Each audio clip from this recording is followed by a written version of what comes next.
बिस्मिल्लाहिर्रहमानिर्रहीम। अस्सलाम वालेकुम नाजरीन, इस्लाम न्यूज़ के प्रोग्राम के साथ अली अमजद चौधरी हाजिर खिदमत है। जनवरी शुरू होता है, सर्दी भी उस माह में खूब होती है, लेकिन उसके साथ ये बार कौंसल्स के इंतखाबात का भी महीना है, जिसकी वजह से खासी गर्मा भी हो जाती है। और बार कौंसल्स के अभी इंतखाबात मुकम्मल हुए। मुल्क भर की तरह शोरकोट में भी बार कौंसल के इंतखाबात मुकम्मल कर लिए गए। बार कौंसल के इंतखाबात में इस बार हैरत अंगेज तौर पर मार्जिन मिला और नईम आफाक गुड्डू साहब सदर मुंतखब हो गए। नईम आफाक गुड्डू साहब मेरे साथ यहाँ मौजूद भी हैं, उनसे भी आज जानने की कोशिश करेंगे कि बार के इन इंतखाबात का आम लोगों के लिए कितना ज़्यादा फ़वायद हैं, आम लोग इससे कितने ज़्यादा फ़ायदे हासिल कर सकते हैं। उसके साथ बार कौंसल के इंतखाबात की वजह से आम लोगों के लिए इंसाफ की राह कितनी हमवार होगी, उससे बार और बेंच के ताल्लुकात कितने मजबूत होते हैं। नईम आफाक गुड्डू साहब मेरे साथ। अस्सलाम वालेकुम नईम आफाक गुड्डू साहब, सबसे पहले तो बहुत मुबारकबाद कि आपने भारी मार्जिन से ये जीता। तवक्को नहीं की जा रही थी कि आप इतने मार्जिन से जीतेंगे, लेकिन आपने इतने भारी मार्जिन से ये इंतखाब जीता है। सबसे पहले तो हम इसका राज जानना चाहेंगे कि इसका राज क्या है। बिस्मिल्लाहिर्रहमानिर्रहीम। मैंने लास्ट टाइम भी इलेक्शन कंटेस्ट किया था बार कौंसिल का, अपनी शोरकोट बार एसोसिएशन का। उसमें मैं 2 वोट से हार गया था, लेकिन मेरी मेहनत बहुत ज़्यादा थी, बहुत ज़्यादा मेहनत थी। वो जो रिज़ल्ट आया था मेरी तवक्को के ख़िलाफ़ था, लेकिन मैं नेक्स्ट दिन से ही मैंने अपनी जो है आइंदा की प्लानिंग शुरू कर दी थी। और जिन दोस्तों ने मुझे वोट नहीं दिए थे उन्हें भी, और जो मेरे साथी थे, मेरे ग्रुप के थे, उनसे मैंने अपना मुसलसल ताउन रखा, मुसलसल उनके साथ रब्ता रखा मैंने। तो मेरे जो कैंपेन थी उसके मुताबिक मुझे था कि मैं इतने वोट से जीतूँगा। तो अल्हम्दुलिल्लाह मेरी जो कामयाबी है वो मेरे तवक्को के मुताबिक थी, और मैं 65 वोट से लीड। तारीख़ की हिस्ट्री में है ये कि हमारी शोरकोट बार में कि आज तक कोई प्रेसिडेंट इतने वोट से नहीं जीता। बहुत सारे लोग ये तवक्को नहीं कर रहे थे, बार के मोअज़्ज़ज़ वकला वो भी तवक्को नहीं कर रहे थे, दीगर शख्सियात भी ये तवक्को नहीं कर रही थी, लेकिन इस इंतखाब में आपने हैरत अंगेज़ तौर पर वोट हासिल किया। जी, मैंने असल में थोड़े से अपनी स्ट्रेटजी चेंज की थी, इसलिए मैंने अपने ग्रुप में भी और अपने दोस्तों को भी, कुछ ऐसे वोटर्स थे जिनके बारे में नहीं बताया था मैंने, जो दूसरे ग्रुप के थे और उन्होंने मेरे साथ ताउन किया। लिहाजा मैंने, जैसे उन्होंने मेरे साथ अच्छा किया, मैंने उनके साथ अच्छा किया। मैंने उन्हें कहीं शो ही नहीं किया था। इस वजह से मुझे पता था कि मैंने इतने मार्जिन से जीतना है, और मेरे ग्रुप को इसका अंदाज़ा नहीं था, क्योंकि मैंने उन्हें भी ये बात नहीं बताई थी। आम इंतखाबात में ये बात आपसे सियासतदान भी पूछ सकते हैं? हाँ, नहीं पूछ सकते हैं, इसमें क्या है। मैं, क्योंकि उन्होंने मेरे साथ अच्छा किया, उनके बारे में कभी नहीं बताऊँगा मैं किसी को। अच्छा, इसके अलावा सबसे अहम मसला होता है कि कहा जाता है कि बार के इंतखाबात बहुत ज़्यादा अहमियत रखते हैं, लेकिन आम लोगों को इससे फ़ायदे नहीं होते। ऐसा ही होता है कि बार के इंतखाबात होते हैं, आप ओहदेदारान मुंतखब हो जाते हैं, उससे भी कहा जाता है कि दानिस्ता तौर पर मुकदमात को तवालत दी जाती है, ताख़ीरी हरबे इसमें इस्तेमाल किए जाते हैं, लेकिन बार के ओहदेदारान इस हवाले से किरदार अदा नहीं करते। नहीं, असल में ऐसे होता है कि ताख़ीरी हरबे भी होते हैं, कुछ क्लाइंट्स की तरफ से होते हैं, कुछ वकला की तरफ से होते हैं, कि वो जिनको फ़ायदा मिलता हो उससे लिंगरों भी करते हैं किसी को मुख्तलिफ़ तरीक़ों से। लेकिन जो ओहदेदारान होते हैं उनका तो यही होता है कि बस उन्होंने कहना होता है ना दोस्तों को कि कम अज़ कम जो आपके जो केसेस हैं उन पर अच्छे तरीके से चलें। कुछ ऐसी वजूहत होती हैं कि बाज़ औक़ात जो है हड़तालें शुरू हो जाती हैं, हड़तालों की वजह से फिर वो लिंगर ऑन हो जाते हैं।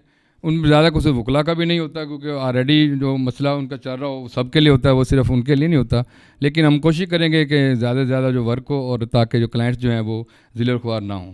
नईम आफाक गुड्डू साहब, हड़ताल होती है सिर्फ एक वकील के लिए होती है, लेकिन उससे मुतासर हज़ारों अफराद, आम अफराद होते हैं, तो समझते नहीं है कि एक तरीके से ये नाइंसाफ़ी होती है? नहीं, हड़ताल सिर्फ वकील के लिए नहीं होती। हड़ताल जो होती है एक जो है नेशनल इशू है, उन पर भी हड़तालें चल रही होती हैं, इंटरनेशनल इशूज़ हैं उन पर भी हड़तालें होती हैं। तो ये साथ साथ चलता है, लेकिन कोशिश यही होती है कि वकला की तरफ से कोशिश होती है कि, क्योंकि ज़ाहिर है जब वकील ने एक फ़ीस ले ली है ना, तो उसको कहता है उसमें केस ख़त्म हो ताकि नेक्स्ट उस पर बर्डन जो आए। लिहाजा वो कोशिश वकला की तरफ से मोस्टली यही कोशिश होती है कि केस जो है लिंगर ऑन ना हो, ख़त्म हो जाए। शोरकोट बार की तारीख में कभी ऐसा भी हुआ कि किसी आम शख्स के लिए हड़ताल की गई हो, आम शख्स को इंसाफ की फराहमी के लिए, या आम शख्स पर जुल्म के खिलाफ, या फिर जो डिप्रेस क्लास है कि अगर किसी के पास जुल्म हुआ है उसके खिलाफ हड़ताल की? हाँ, बिल्कुल ऐसा हुआ है। कई दफ़ा हुआ है कि अगर कोई आम माशरे में कोई किसी के पास ज़्यादती हुई है, कोई गरीब बंदा है, उसको कोई नहीं सुन ना रहा, उसकी कहीं उसकी आवाज़ नहीं बुलंद हो रही हो, तो उसके लिए भी वकला ने हमने हड़तालें की हुई हैं सब। तो आइंदा आपके क्या इरादे हैं कि बार के जो मोअज़्ज़ज़ वकला हैं उनके लिए कौन से अहम इक़दामात आप करने जा रहे हैं कि जिसके ज़रिए उनकी भी बेहतरी हो, उनके लिए भी कोई इम्प्रूवमेंट आए? मेरी कोशिश है कि इंशाल्लाह हमारे जो है ना काफ़ी अर्से नारे तो लगे हैं कॉलोनी के लिए, वकला के लिए, लेकिन कभी उस पर अमल दरामद नहीं हुआ। मैं अपनी भरपूर कोशिश करूँगा कि वकला के लिए जो है शोरकोट के इनके लिए कॉलोनी के लिए तारक करूं और उनके लिए कॉलोनी लेके दूं। और यंग वकला जो हैं उन चैम्बर्स के मसाइल हैं, लास्ट दौर में चैम्बर बहुत मिले हैं वकला को, लेकिन 15, 16, 20 के करीब वकला भी रहते हैं जिनको चैम्बर्स का मसला चल रहा है, 2 साल से चल रहा है पिछले। तो मेरी उम्मीद है, मैं उम्मीद करता हूँ कि मैं इंशाल्लाह उनके वो मसाइल जो हैं वो हल कर दूँगा। वकला के साथ क्लर्क्स का भी अहम तरीन किरदार होता है, तो आप इस हवाले से भी कोई किरदार अदा करेंगे कि वो लोग जिनकी ज़िंदगी गुजर जाती है बाज़ के अंदर वकला के साथ काम करते, उनकी वेलफेयर के हवाले से भी कोई इकदाम करेंगे? हाँ जी, इंशाल्लाह मैं कोशिश करूँगा, अगर उनको कोई मसाइल हैं वो मेरे तक रुजू करेंगे तो मैं उन्हें हल करने की भरपूर कोशिश करूँगा इंशाल्लाह। बेस्ट ऑफ लक नईम आफाक गुड्डू साहब। मेरे साथ एक और मोअज़्ज़िज़ वकील बार कौंसिल के मौजूद हैं, महर आमिर कोडन साहब मेरे साथ मौजूद हैं। उनसे भी पूछूंगा कि नईम आफाक गुड्डू साहब मुंतखब हो गए, बड़े भारी मार्जिन से मुंतखब हुए, क्या तवक्कुआत वाबस्ता कर रखी हैं आप लोगों ने? जी, लास्ट टाइम मैंने खुद इलेक्शन कंटेस्ट किया था जॉइंट सेक्रेटरी का, 88 वोट्स की लीड से मैं कामयाब हुआ था। नईम आफाक वाला ग्रुप हमारा है जनाब, तो इसमें मैं एक ही कंक्लूजन दूंगा कि मोहब्बत जीत जाती है, नफ़रत हार जाती है। और इनका जो माशाल्लाह बार और बेंच के साथ इनका बहुत अच्छा तल्लक है, और इनका जो एक मंशूर था वो बहुत अच्छा है जनाब। उसके बाद नईम आफाक को लोगों ने इसीलिए वोट दिया है कि वो उनकी जो मुतालबात हैं उनको इंशाल्लाह पूरा करेंगे।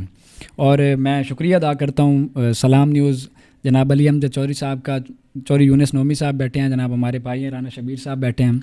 इंशाल्लाह किसी भी सहाफ़ी का भी कोई मसला हो, तो किसी भी गरीब का, किसी क्लर्क का, कोई भी किसी वकील का मसला हो, तो नईम भाई हमारी पूरी जो काबीना है वो उनके लिए हाजिर है। और इंशाल्लाह हम बार और बेंच का जो है वो भी ताल्लुक़ जो है उसे वो कंटिन्यू रखेंगे, और बाकी जो बार और साफ़त का है वो भी इंशाल्लाह हम कंटिन्यू रखेंगे। बहुत बड़ी बात कर दी आमिर कोडन साहब एडवोकेट साहब ने। उनका ये कहना था कि आम आदमी के लिए इंसाफ की फराहमी के हवाले से नईम आफाक गुड्डू की क़यादत में जो उनकी काबीना है वो भरपूर किरदार अदा करेगी और एक बड़ी तब्दीली जो है देखने को मिलेगी। एक और बार के मुअज़्ज़िज़ शख्सियत राना फ़खर एडवोकेट साहब मेरे साथ मौजूद हैं, उनसे पूछना चाहूँगा कि क्या तवक्को करते हैं नईम आफाक गुड्डू की सूरत में बार और बेंच के ताल्लुकात ज़्यादा मजबूत होंगे? जी यकीनन मैं ये समझता हूँ कि चूँकि ये प्रोफेशनल लॉयर्स की एक बहुत बड़ी जीत है, ये हमारी बार की एक तारीख़ी जीत थी जो नईम भाई के सूरत में हमें मिली है।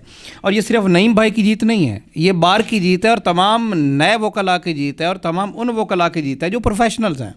और सबसे बढ़कर ये है कि आने वाले वक्तों में हम ये उम्मीद कर सकते हैं कि ना सिर्फ वकला के लिए बेहतरी होगी, बल्कि जो हमारे क्लर्क्स हैं या हमारा जो यहाँ पे पिसा हुआ तबका है, हम कोशिश करेंगे कि इनके इस ग्रुप के ज़रिए से हम उनको मज़ीद बहाल करें, उनके लिए अच्छे काम करें। क्योंकि बार बेसिकली जो होता है कानून में इंसाफ प्रोवाइड करने के लिए सबसे बड़ा रोल उसका होता है।